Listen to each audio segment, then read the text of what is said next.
Prakashji? Yeah. So we have finished a revision of the chapter 3. And we're going to do that with chapter 4. We have done it earlier with all the commentaries. Today, we are essentially going to look at what are the focal points, what are the messages which are conveyed through this chapter.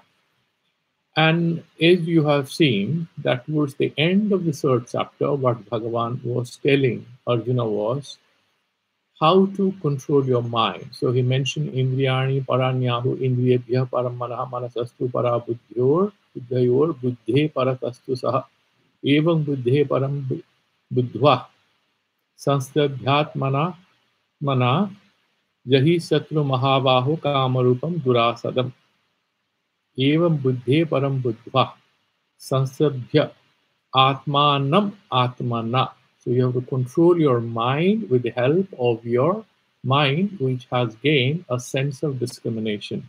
Jahi Satru Mahavahu Kamarupam Durasadam. So these raga and dvesa, the twin attractions, the twin forces of attraction and aversion, which sort of enslave us. These particular twin forces, they enslave us and they tie us down to whatever we are doing by removing the spiritual aspiration which should guide us. How do they do it? They blind us. So we do not understand what is the inner purpose of whatever work we are doing.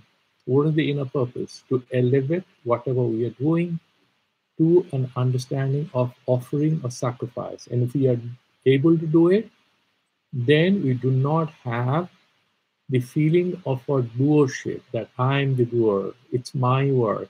So ahankara and mamakara are kind of sidelined, and that enables the mind to be kind of free from the stain and the dust and the impurities of thoughts, which cloud up your consciousness.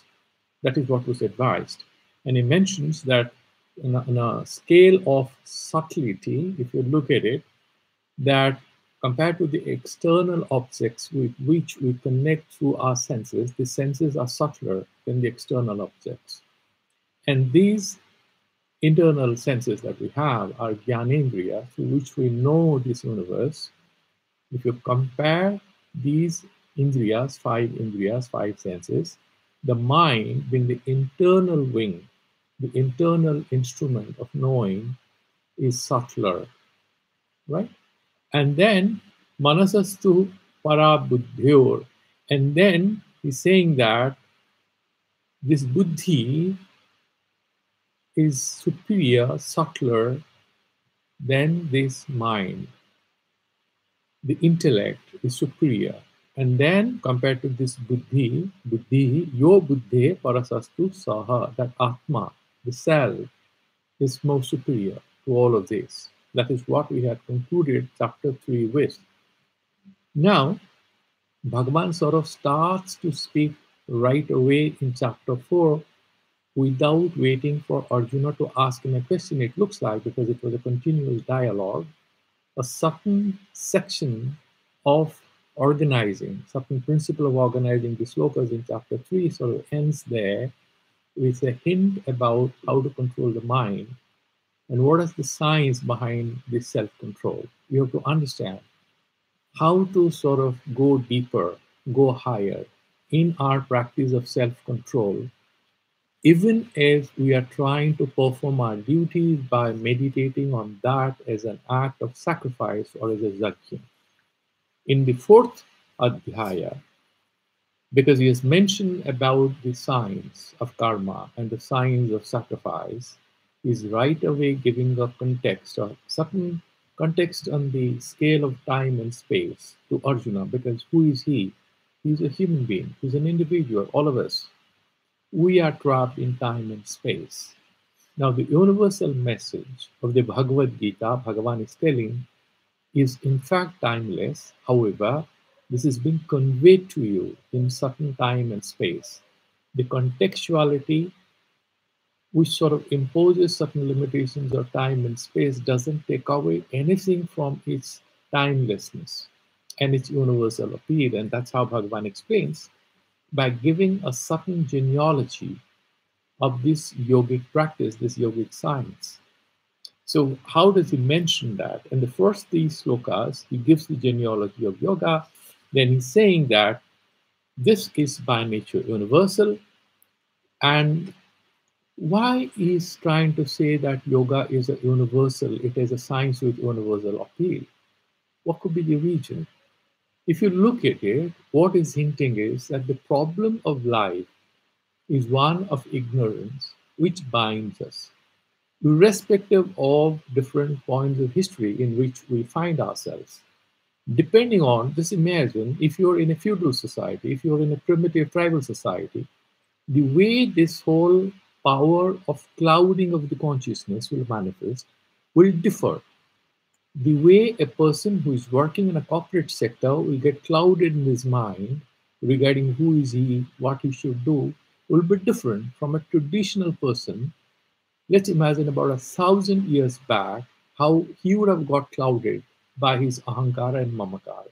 There he'd be talking about my clan, these are the women of my clan, I need to protect them, this is what is my society, this is my caste. These are the things which will come into his mind. What will come into mind in his mind now or her mind now? This is my company, I belong to this club, this is my trade union, this is my nationality, this is my political ideology.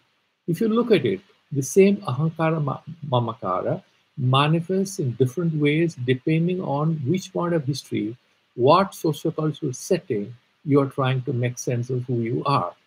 The ignorance continues to work and cloud your consciousness. Therefore, Bhagavan is trying to sort of combine both the aspects, the historicity as well as the universality, both the aspects of a particular truth. And what is he saying? Imang vivasvate yogam proktavan aham abhyayam vivasvana manave praha manurikya kave vrabit evam parampara praptam imam radarsayo viduh sakalena iha mahata yoga nastah parantavah sa eva ayam ayotedya yoga prokta puratana bhakto simi sakacheti rahasyam hi etad uttamam. What is he saying? If you look at it briefly, three, four things he mentioned. It starts with Vaivasvata Manu, and I had told it to him. So he's referring to the mystical first human being during this particular creation, this phase of creation, because we have Manvantaras. We don't have one Adam. Manus are several. Okay? And then how this particular tradition of passing of the truth from the Lord, the universal absolute truth, which the whole creation has emanated from it. And this creation includes the message of bondage and liberation, which manifests through the mouths of different gurus. The source of the truth and ignorance remains the same, the Brahman. And this has come. And then he mentioned it to Ikshaku, and then through the tradition of different acharyas, the Rajarsis, the kings and others, and finally, this was lost. Why was it lost? If you have remembered how you practice any mantra or any practice anything, you play any game or anything, you learn it and you reach a peak of it, and then what happens is that the quality of your game, the quality of whatever you have remembered in a skill set, it sort of dips. It goes down. Why? Because of loss of attention. Because you start doing faster, you take it for granted. Most of the reasons why friendships break, marriages lose their significance is again because things are taken for granted. That's what Bhagavan is saying. That in course of time, this was lost. What was lost? The truth wasn't lost. The memory of the truth was lost. People forgot it. People lost their contact with this universal message. That all of us are kind of bound here to suffer because of our ignorance, our inability to see the self. And we can get out of it through a process of self-purifying karma yoga, through nishkama karma, without phalasanga, without attachment to the benefits, the rewards. We forgot it. So I'm here trying to repeat it to you. Why should I tell it to you? Because I think you are the most eligible. You are very dear to me because you are pure, you have a lot of detachment, and you have certain character. You have the eligibility to understand, right? That's how he basically mentioned, which is a Puratana. I think it's a very old yogic thing. If you look at it, you can also interpret it that here a certain great ancient historical nature is kind of being attributed to yoga by making it timeless. Some people might say that earlier the karma kandas or the Vedas was there, and then other things came, and yoga came later on. Historically, people might argue Kapila came much later, and then the yoga system of Patanjali came. All before 5th century BC, even then, later than the earliest Upanishads. One can say that. The academics do it at least. Now, what is being kind of that particular kind of a doubt or apprehension is being dispelled, is being removed by saying that this yogic theory about what is mind, how it works, and how we can purify it, we can make sense of it, is one of the most ancient truths, which, however, was lost in time because of lack of understanding, lack of practice, lack of discipline. So, where is the problem? Not with the source of the truth, but with the carriers of the truth. Who are the carriers of the truth? We, the humans. So, it's because of us we have forgotten this. Now, Arjuna, rightfully so, because he's speaking on our behalf, the ignorant people, what is he saying? What will be your doubt? Lord Krishna, who is a historical person who is standing in front of Arjuna, is talking about truth to him. How could he know that this is the most ancient science? How do you say that? You are not there. You are not there. So how did you hear? Did you see when the creation started? And Bhagavan sort of clarifies that. Here starts whether we're talking about the historical Krishna, the mythical Krishna in Mahabharata. We're talking about Krishna, the consciousness, the representative, the symbolic, metaphoric representation of Ishvara. And this Ishvara is the ultimate controller of the whole universe, the Satchidananda Swarupa Brahman. When it takes this particular upadhi or title of Maya, a certain surname, certain name and form, it becomes Ishvara. That Ishvara is being referred to as Krishna, not the Devaki Shuta, the son of Devaki. That is the mythical Krishna. So it's pretty sure, pretty clear here that the reference obviously is to Ishvara. It's not a particular human being. And Bhagavan clarifies that in the first 3-4 slokas, starting with 5, 6, right? And then he's kind of explaining this whole creationism, how things happen, how things get created. These are the things he's trying to deal with. What is he saying? Bahuni me vyatitani janmani tavacharjuna tanyaham veda sarvani natvam dekha parantapa. I remember everything. I was always here. I have told it to you. You were born several times, but you don't recognize it. Why? And that's because you have vyasti consciousness. Vyasti is what is separated, isolated, individualistic.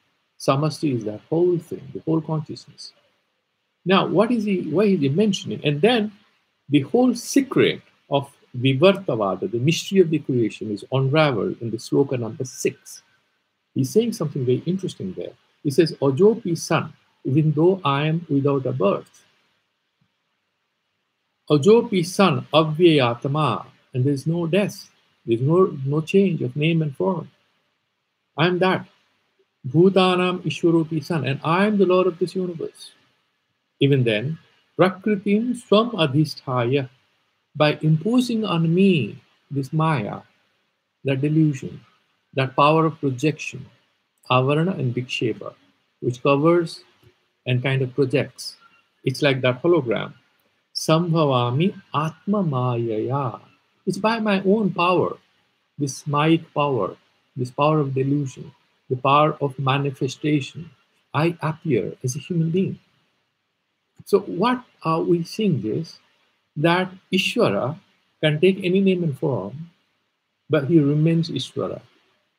There is no Parinamavada. He's not an atom becoming a molecule. He's not a jellyfish becoming herb or anything. There is no evolutionism here. The absolute remains absolute and yet can take any name and form that he wants. Why? It's all powerful. That's how, if you look at this whole, there are saying something like 120 billion galaxies or something, right? Think about this whole universe, this whole cosmos. If you think about it, your brain will not work. You can't even fantasize about it. Let's imagine what holds it together. If we can refer to this as one, what is that? Our Shastras say that is Brahman, which can manifest, in which you can never know or describe, in words that will make sense to a common mind, a simple mind. It's unknowable by the physical mind.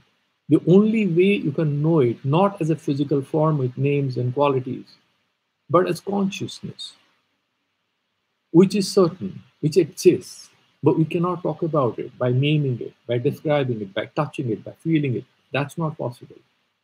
Having said that, he mentions about this Vivarta thing. Then he is explaining why this divinity sort of manifests. He has to also explain, why am I here as Lord Krishna trying to talk to you about Bhagavad Gita? And he says, Yada yada hi dharmasya glanir bharata abhyuthanam adharmasya tadatmanan sujamyaham paritranaya sadhanam vinasaya cha daskritam dharma sansapanarthaya sambhamami yuge yuge. And then I will go to that next. So essentially what he is saying is that even if you have the best cricketer, let's look at it like that, because cricket is so close to our heart, we can make sense of it. You have a very good batsman, he scores a lot of centuries, and then suddenly he goes out of form. What does it mean? The coach again comes and has a word with him to say that, look, in course of time, you started playing this particular shot, and what do you know what has happened with you? Your footwork had changed, you have become slower, and then your grip had changed. So that's one of the reasons you're giving a catch in the cover or in the gully or in the mid off or whatever, or mid on, whatever. Depends on what kind of cricket we're talking about. They develop certain weaknesses. This weakness develops through their practice of reaching a certain stage of perfection. There's a beautiful sentence mentioned by Lord Byron, that English poet. He once said that eternal vigilance is the price of liberty. You cannot take it for granted.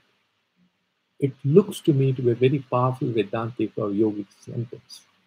Because how far we will succeed, how far we'll remain spiritual, how far we'll be able to achieve what we want, either in material life or spiritual life, it's all about how alert we are able to hold our attention is alert, and how much we pay attention to what we are doing, how mindful we are. When we fail to be mindful, what happens? There is a degeneration, there is a certain disintegration of our skills, our ways of doing things, the way we relate to this universe. Then we have become different because of the way we behave, the way we try to do things, but we think we have remained the same. And that's how we get out of the team, because we cannot hit those shots in the slog overs. That's how we suffer. So Bhagavan says that whenever there is glani, there is some problem, the dharma, the core of conduct, that those principles of harmony which holds this whole universe together around a certain principle of interdependence, connectivity, mutual respect and help and harmony, and all those nice things. It gets disturbed because certain people move about this whole process in a certain way out of selfishness because of their papa punya. Because we have to somehow make sense of the fact that even though universe is one, coming out of one absolute truth called the Brahman, there is papa punya. How do you make sense of it? It's just one, it's pure Sachidananda Swarupa. How the jivas, some can be papis and some can be punyatmas.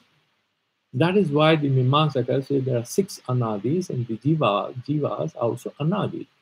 This whole creation didn't start on a certain date. It was always there. It's a cyclical repetition. It never started.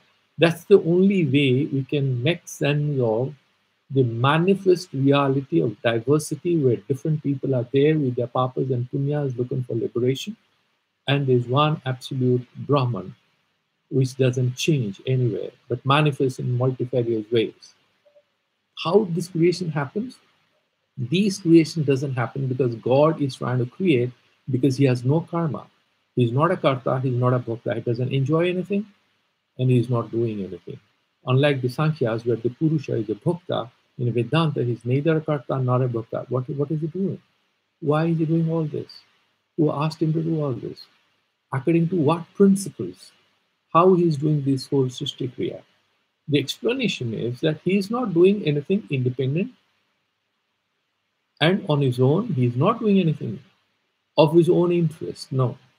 He is doing everything in a certain dependent manner. Everything that happens at the supreme level is also dependent on our own karmas. Look at the beautiful similarity and harmony and inner kind of correspondence between the Buddhist theory of dependent origination, okay, Pratyuta Samadhapada is the pole, and our vision in Vedanta, where even the Srashta creates all of us based on our previous karmas. This whole Srishti is a product of our own karmas. Okay, that's how they look at it. So this is how he's saying that there is a dip in dharma, there's a lot of conflict, and he has to bring it back to balance, and therefore the divine force interferes and comes in to set it right. This whole system sort of wakes up to readjust itself according to the principles of dharma, and it comes in the form of a divine reminder in the form of an avatara. That's how we can look at it. And then he has to explain his own sarira as Lord Krishna, and how is he trying to do it. He is saying like this: Jarma karma chame divyam evam yo vitti tatvatah tyaktva deham punarjanma naiti mameti surjana. The one who understands that I'm not a human being, it's divya, this whole creation, how I manifest, how that happens. That's not meant for the consumption of a limited, rational, calculated, instrumental human mind. You can deal with algebra and mathematics and physics, or psychology or biology or whatever, but you can't make sense of who am I. That's how he's trying to say that is divya. And there are different ways in which this was explained. If you remember, we have done that. In the Madhusudan Saraswati gave a very long lecture on that. Okay? And then he's trying to who becomes pure? You mentioned about how to control the mind, and he has to know me, not as a historical figure, not with name and form, but the one who recognizes the Ishvara is without name and form. And he explains that in the next sloka: Vitaraga bhayo krodha manamaya mam upasritaha yaktva deham punarjanma neti mameti sorjana vitaraga bhaya krodha manamaya mam upasritaha bahavo jnana tapasa uta madbhavamagataha. It's a beautiful thing. Madbhavamagataha. So the one who sort of meditates on these fundamental truths and then attains unity of consciousness, realizes that he is no different from this universal consciousness. Even though he has a human mind, he has emotions, and he has ignorance, all that is there. When he ascends to a higher plane, that fellow, he doesn't come back again. Because he has done a lot of jnana and tapas, he has done a lot of niskama karma, he's purified himself, and he has reached a level where he doesn't see me as any different from him or her. That kind of a person. And he will not have raga or bhaya or krodha, which we generally associate with animals and humans. And manamaya is, he's full of the consciousness that I am. And he's sort of all the time doing upasana, he's all the time worshipping, meditating on me. Who is me? Me is his own consciousness. I am the pure self, of which he is also one reflection. And then he says that it's also true that people shall try to reach me in different ways. Like somebody has an air ticket, he's going to fly. Somebody has a train ticket, he's going to go by train. Somebody's going to sail through the sea. Somebody's going to walk. Somebody's going to take a car. Methods are different. So he's saying, Ye yatha mam prapadyante tang satheva bhajamyaham nam vartmanu vartante manushyaha partha sarvasah ankshataha karmanam siddhi jajanta iha devatah khiprahi manushe loke siddhir bhavati karmaja. So there are different ways, because he's trying to now explain, because this jnana, karma, its chapter, mentions about karma and jnana both. And therefore, he is trying to sort of bring that to a certain balance by saying that even then these people will try to sort of reach me. They'll try to do it depending on their skill sets, their resources in terms of their papas and punyas, how pure they are, how capable they are, and therefore they'll be using different methods to reach to me. And the way they try to reach to me, I also try to relate to them like that. Somebody wants to be very rich and be happy. Somebody wants to do, upasana of some divinities and name and form. Somebody will do yoga. Somebody will do some physical exercises. Somebody will be a Vaishnava and do bhajan and kirtan. There'll be different categories of people. And I am all the time there in all these places, in all these names and forms. What is that fundamental nameless one truth? The Brahman. It takes all these names and forms depending on what is our requirement, what are we capable of. And then he's saying, why are people are so keen on karmas, the rituals, these karma kandas, the Vedic rituals? He's trying to explain that because that was the context in which this was discussed. People were doing a lot of Vedic rituals, sacrifices.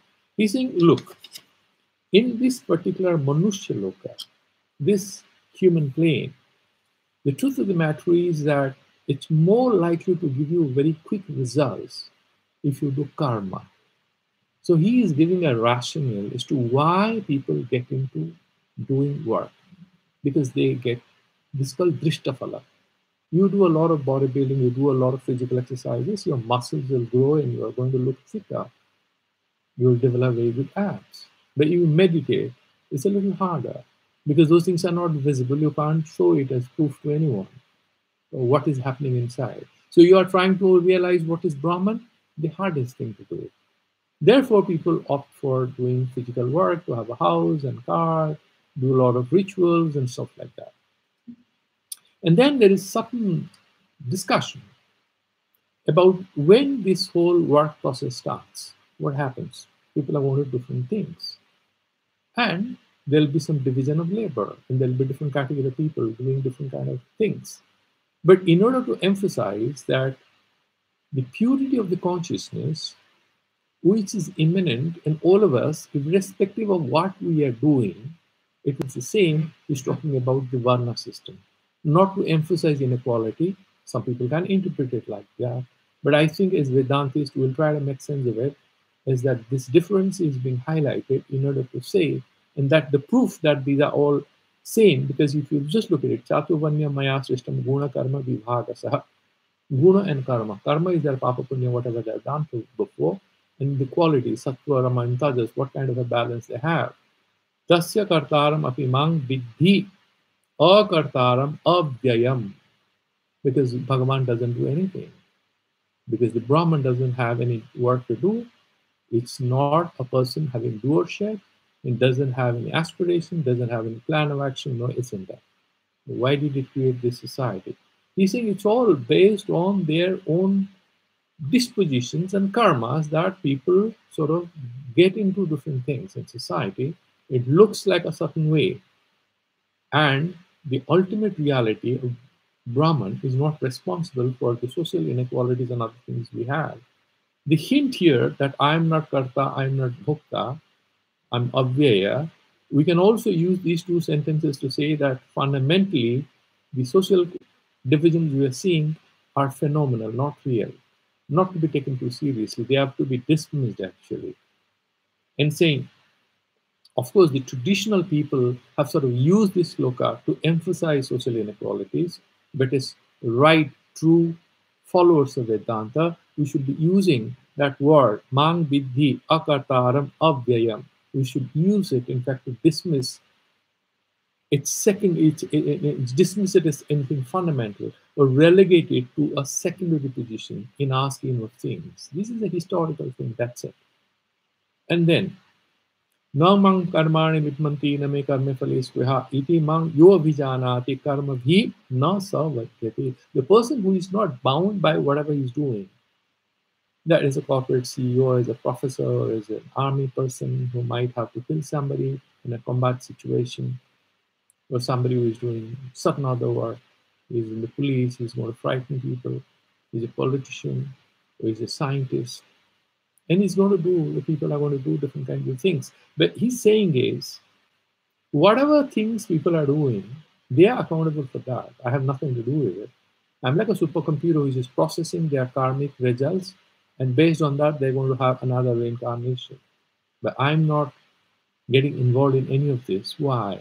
That pure consciousness is everywhere but not involved in anything. Like space is not involved in this particular. If you look at this piece of paper, there is space inside, but the space is not involved with it, because you can just look at another bottle, like if I hold it, this medicine thing. The space inside is not involved with it. In the same way, the pure consciousness is not involved with anything. Okay? And then he's saying, Evam jnatva kritam karma purvairapi mumukshvihi kuru karmeva tasmatam purvei purvataram kritam. The way the people in search of liberation, those who are mumukshus, those searching for moksha, ultimate freedom, how did they do the work? Without getting involved, without taking whatever they're doing by name, by quality, results. No, they never took it seriously. They knew this is a very transitory thing. This is for self-purification. The goal is to purify your mind so that you can sit and meditate and study Vedanta and realize that everything is in fact one. You also learn to do work like that. That is what he's mentioning. And then he sort of in Sloka 13 and 16, he's mentioning, he's trying to say that it's very important how this whole karma thing works out. Because he's talking about karma, he has to explain a little about it. So he's saying it's very important to understand what is karma and what is akarma. Why? Because Arjuna wanted to run away to the forest, saying that I don't want to fight. So Bhagavan is saying, you want to fight, you don't want to fight, you want to run away? Do you know what is karma sannyasa and what is not karma sannyasa? We had already mentioned what is mithyachara, what is visishta. The one who has no connection, who has no involvement, is ready to do it, having disciplined his senses without getting trapped in what he's doing, is a visishta. Why? He's superior, he's special. Why? Because he's on his path to self-discovery. Who is the hypocrite? Mithyachara, the guy who has physically controlled his senses, is run away into the forest, but all the time thinking about that I am a guy who has done renunciation. Sankalpa is there. Ahankara is there. Mamakara is there. He's not free. He's just a hypocrite. That's what he's saying. So unless and until you have sort of purified your mind in a physical action which are externally manifest, will not mean much. Right? And therefore, he's now trying to explain you what is karma and what is akarma. And there's a beautiful couple of slokas. Karmani akarmaya pasyed akarmani cha karmayaha sa buddhiman manusyeshu sa yuktaha krishna karmakrit. The one who is a comprehensive performer of karma yoga, who is he? The one who sees action in non-action and non-action in action. What does it mean? Pretty confusing, isn't it? And we have discussed that at length earlier. I'm just trying to summarize, rehash everything. What he's trying to mean is that a person, what he had mentioned earlier about mithyachara and visishta, there could be a person who is doing a lot of work, he's physically active, but he has switched off his ahankara and mamakara. He has switched off his ego self. He's not doing everything as an egoistic person. He's doing it as a sacrifice, as an offering, as a prayer to the Lord. So you see sannyasa, akarma, in this karma, even though he's physically active, he's involved, he's doing things, he's not there. On the other hand, the person who runs away, if he has a desire, he's feeling very proud. Do you know, I left this and now I'm in the forest. I'm meditating. I'm completely detached and dispassionate. Do you know about it? You will see, mithyachara. So you have to see karma in that lack of action. There is action and non-action. So non-action is external physical, action is internal there in the second category. So what is he hinting at? Whether something is action or non-action has to be decided, not looking at the physical features of it, but by looking at what is the mental process going on behind that. If there is detachment, we call it is a nitya sannyasi, non-action, even though there is action outside. And if there is no detachment, no involvement, There's complete freedom within, autonomy, then that is non-action, even though physically he may be active. If not, even though he may be physically inactive, he is actually doing action because there is mental motivation inside it, where he has resolved, I shall not act. So psychologically, that ego self is very active. That's going to be a big stumbling block on his way to self-discovery.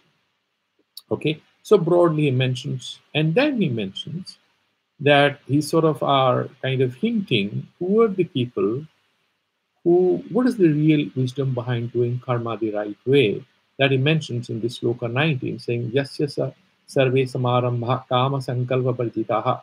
The ones whose work, whatever they have started in their life, whatever sacrifices they're doing, which is free from the burden of kama sankalpa.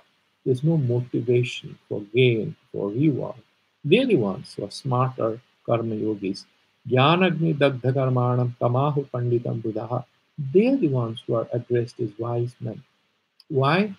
The bondage associated with performance of action is not there because they burn the bondage aspect of karma through self knowledge by withdrawing that particular ego self, by involving, not psychologically getting involved.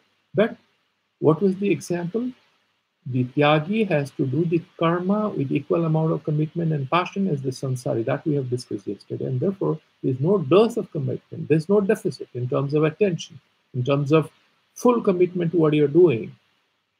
Where is the deficit? There is no deficit. There is purity. There is no presence of the ego self. That's all he's trying to say. And then he's mentioning who is the one and how much of work the sannyasis do. Is it possible for somebody who has taken sannyasa doing a jnana yoga, whatever, that he will not do anything? When you start doing jnana, how much of physical activity you might do? Then he mentions nirasir yata chittatma tyakta sarva parigraha. The one who sort of qualifies to jnana, knowledge, is the one who has no desire, no craving, and yata chittatma, complete control over his senses, and tyakta sarva parigraha, no desire to acquire or enjoy anything, no bhoktritva, the enjoyer, that self isn't there. No doer, no enjoyer. Sariram kevalam karma. He does only for physical sustenance. He has to do a few things. He does that. Kurvan apnoti kilvisham. So he sort of Kurban na apnoti kilvisham. He doesn't get any papam. There is no stain which sort of clouds his consciousness, which limits his action, which sort of chains him to where he is. No, he continues to go inwardly because he knows the secret. And the secrets have 3-4 aspects to it. No parigraha, freedom from craving for reward. Nirasi, no desires. And yata chittatma, complete control over the senses. How difficult it is. It will be impossible to do any work if you try to be this. But he's still doing it, so he's a great wise guy. And then he's sort of expanding this idea, the lakshana, the definition, the symptoms of how a wise person is doing niskama karma looks like, which actually is a complete jnani within. He's saying, yadricha lava santushta dvandati vimasaraha. Whatever little he gets, he's very happy. There's no duality, no conflict in him, and he's not jealous of anyone. He has no kind of, he's not a very competitive. He's not comparing with anyone. He wishes everyone well and does his work. Sama siddha vasiddho.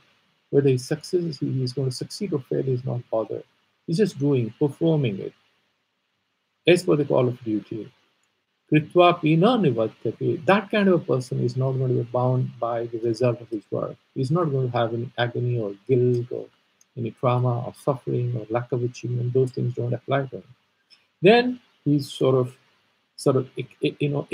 explains it further as to who the one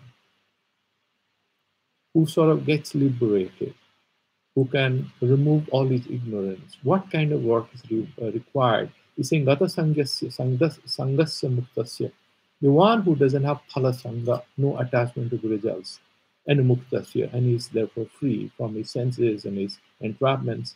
Jnana Vastita Chetasaha, and his consciousness is established in meditation on the truth, the self. Yajnaya acharatah karma.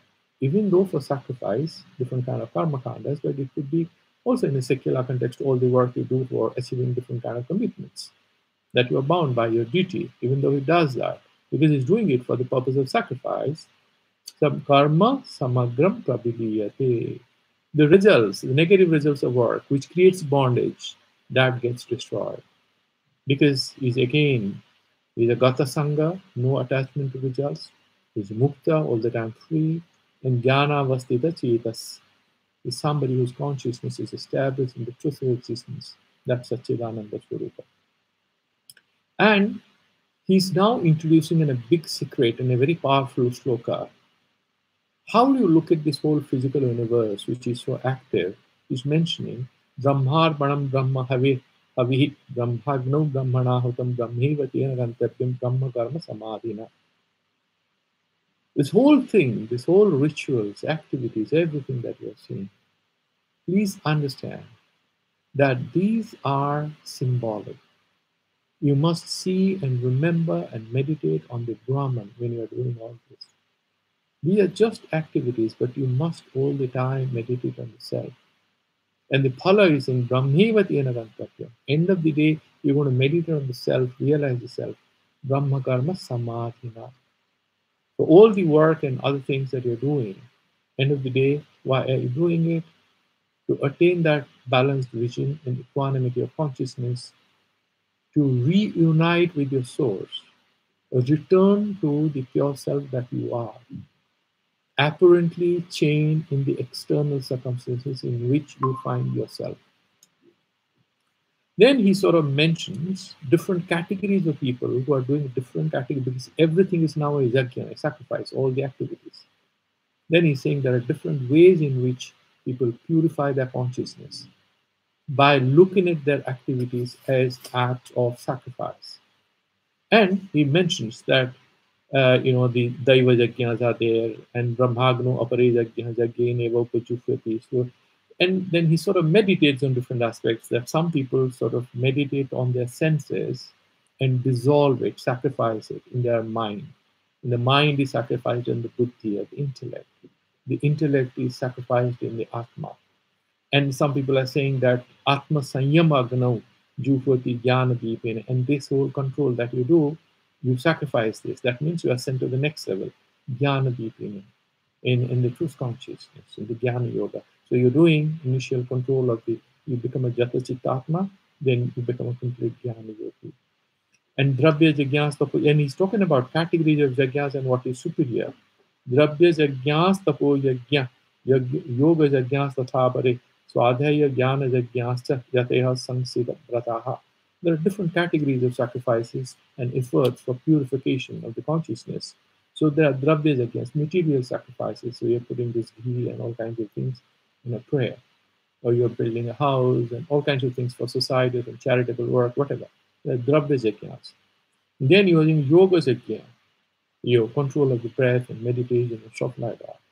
Then you have Swadhyaya Yajna, reading of the spiritual texts, the Vedas and spiritual texts, philosophical engagement. And all these are Jateha Sangsita Vrataha, right?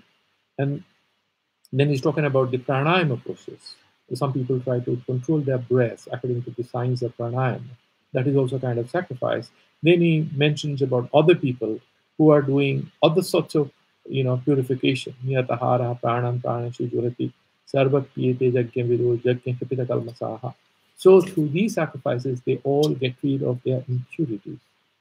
And then he sort of mentions that through these acts of sacrifice and meditation constantly on the inner meaning that you are in fact doing all this to ascend to a higher plane by purifying your mind and your consciousness and your actions, by reducing your papas, improving your punya balance, you become eligible for higher jnana yoga. So what he is mentioning, Yajna Sishtamrita Bhuja Janti Brahma Sanatanam Nayam Lokastya Ajagnasya Puto Anya Purushattamaha. The people who are able to do these works, they gradually ascend. Maybe not in one birth, they can become a yoga vrashta, but will be reborn in a good family, continue their sadhana. There is a theory of reincarnation that we accept. And then ultimately they will be self-realized and be free from this bondage of birth and death. एवं बहुविधा यज्ञा वितता ब्राह्मणा मुखे सर्वजान विद्युतान सर्वान एवं ज्ञात्वा विमोक्ष्यसे. He's saying that okay, these are all kinds of these rituals, and we have done that in detail. And we have about 12 minutes. Let me wind up this. Then he sort of mentions what is the supreme yajna there. You know, mentioned about so many ways in which one can perform sacrifices. Material sacrifices, study-wise sacrifice, everything is a sacrifice. So which one is the best if you are looking for the self, for self-realization? That question can come to the mind of anybody. And Bhagavan is answering. What is he saying? Sreyan Dravya Maya Jagyan, Jnana Yajna Parantapa. All the material sacrifices, if you look at it, the Jnana Yajna is superior. The study of the scriptures, meditation, meaning Shravana, Manana, Nididhyasana. That is superior. Sarva Karma Kilam Partha Jnana Parishamapyate. Do you know one thing? You do all these building houses and charity work, yoga and everything. But we have already studied in chapter 6 that even if you do a lot of yoga, with Patanjali Yoga Sutra, you will reach the Nirvikalpa Samadhi. But that is Purusha Tantra. You will come back again.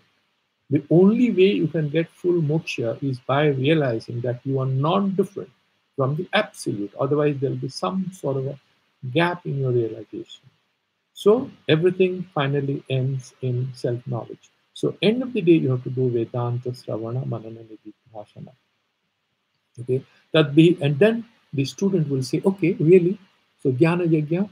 So if I finish all this indriya samyama, purification of the karma by sacrificing, then doing these, self-control, my senses and jata chitatma, bigata raga, so everything I do, then I'm going to study do jnana yoga. How does that happen? Bhagavan answers. Tad vidhi pranipatena pariprasnena sevaya upadikyanti te jnanam jnaninaha tattvadarshinaha.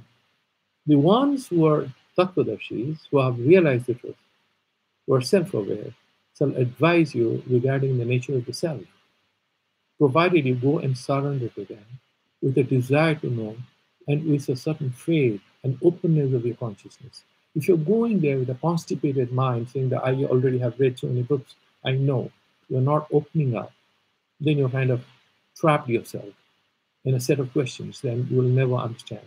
Even though it's all sold to you and discussed, you may not benefit, and therefore that's what it's saying. Pranipatena sevaya. You surrender to this whole process of knowing.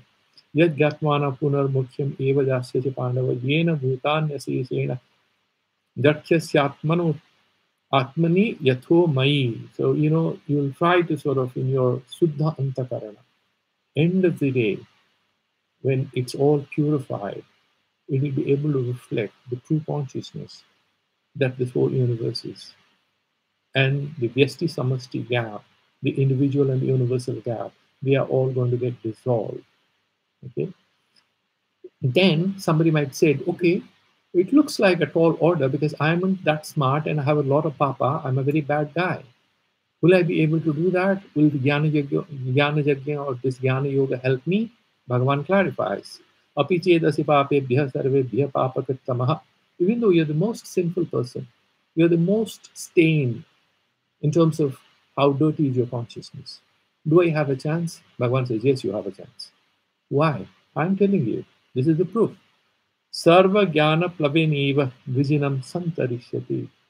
Look at this whole ocean of ignorance and all the bad karmas. You want to cross over? Yeah, there is one way. You have to be on a boat. And then you will be able to cross over this ocean of ignorance and bad karmas. What is that? The boat of self-knowledge, the boat of jnana yajna, the boat of knowing who you are. If you open up your mind, purify your consciousness, then you will realize you're doing all this. So this is a process, it's like self-analysis, it's like psychological self-analysis, where the healing starts with certain self-understanding. That's what the counselor tries to help the subject with. And Bhagavan is trying to tell. Till you understand who you are and why you did those mistakes, there's no freedom from those mistakes. You'll always feel guilty. And how can I feel good? Please know that you did not do all this. These have happened. Fine, don't worry. You are not your actions. You are not your past. You are not your papas. You are not your sins. Who am I? You are not any different from me, except that you don't know it. And you have to do a lot of practice to purify your consciousness, have a certain stability, balanced vision, equanimity, all that. You have to have a lot of mindfulness. It takes time. But understand that it's very much possible. A lot of hope in this particular shloka, the 36. And then he's giving another beautiful explanation how that happens. Rathidhansi sami dognir bhasmisat kurute. When you sacrifice, you put some wood into fire, what happens to that piece of wood? It burns, gets destroyed. Same way, jnana agnihi sarvakarmani bhasmisat kurute tatha. Same way, the fire of self-knowledge, the flame of awareness, is going to burn down and destroy, put an end to all your past ignorance. Look at the assurance. Highly motivational words to build confidence in all of us.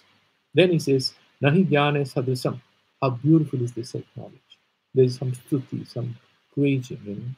There are a lot of advertisements of brand building. Bhagavan is doing a bit of brand building for Jnana Yoga, self-knowledge. How does he do it? He's saying, Nahi jnane sadrisam pavitram iha vidyate tat swayam yoga sansiddha kalena atmani vindati. There's nothing like self-knowledge, nothing like jnana. It's the most beautiful thing, it's purest thing to achieve.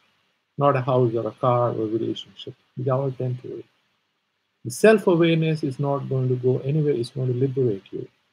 And therefore, when you do all these karmas and you graduate through a gradual process, you're the kalena atmani vindati.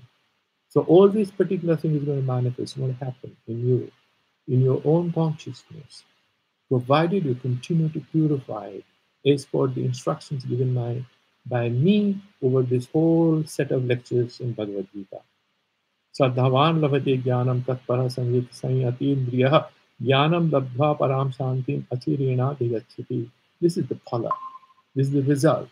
What is the benefit of it? He's now clarifying that the person who has full faith in me, who continues to be on the path of self-discovery by doing nishkama karma, work without any motivation, any motivated desire to achieve any quick results, but for self-purification, he continues to do it, then he gets that tatparaha, saying he's all the time oriented towards that tatpadatha, the Brahman. And then he gets self-knowledge. And he gets param shanti, that ultimate peace. There is nothing more peaceful than that peace. That's how he's. And then,